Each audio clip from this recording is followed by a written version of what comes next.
esoteric that there's two sphinxes facing opposite each other.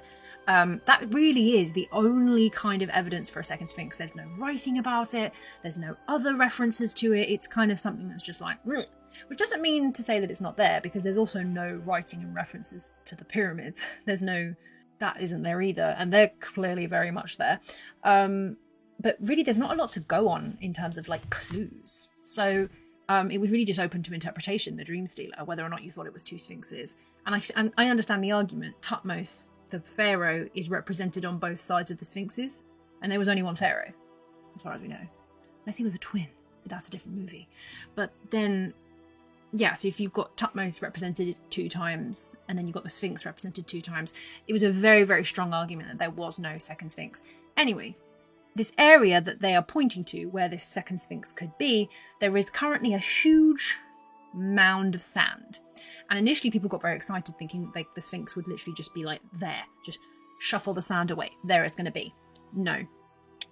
They did some more clarifying and deeper analysis of the scans, and Filippo came back saying that he's not 80% sure. He is now 100% sure that there is a second Sphinx, and he said that it's not at current ground level where that lump of sand is. That sand is just like a modern thing, and to debunk or prove that, there is an aerial photo taken in the 1920s which shows that there's nothing there, just sand, flat ground level sand, and that is a modern pile of sand that has been put there when they were excavating some sort of something. And he said that it is at a lower level, which makes sense, because if you think about the other Sphinx, not only is the original Sphinx, that is dug deep down in an enclosure. They dug down into the ground to dig out the Sphinx.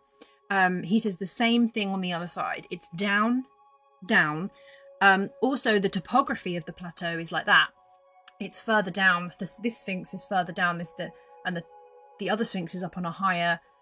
So it's even deeper. If they were going to be more on a level with each other, I don't know if they're on a level with each other. But anyway, he says that it's deeper. He says it's intact. They actually see the shape of this, and he's working on rendering images of the scans into something readable.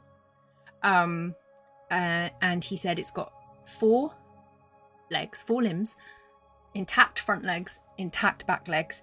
He said it is in the image of a lion. It has a massive head, which it has a face, which is interesting because obviously the original Sphinx has a tiny head, teeny tiny.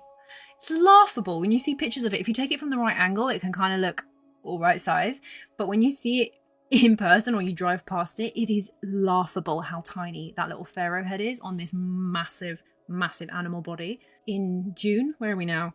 Not quite June. Next month in June 2026, Filippo is at a conference somewhere, and he said that he is going to be releasing all of the second Sphinx evidence and the photos and the imagery and the scan imagery and everything.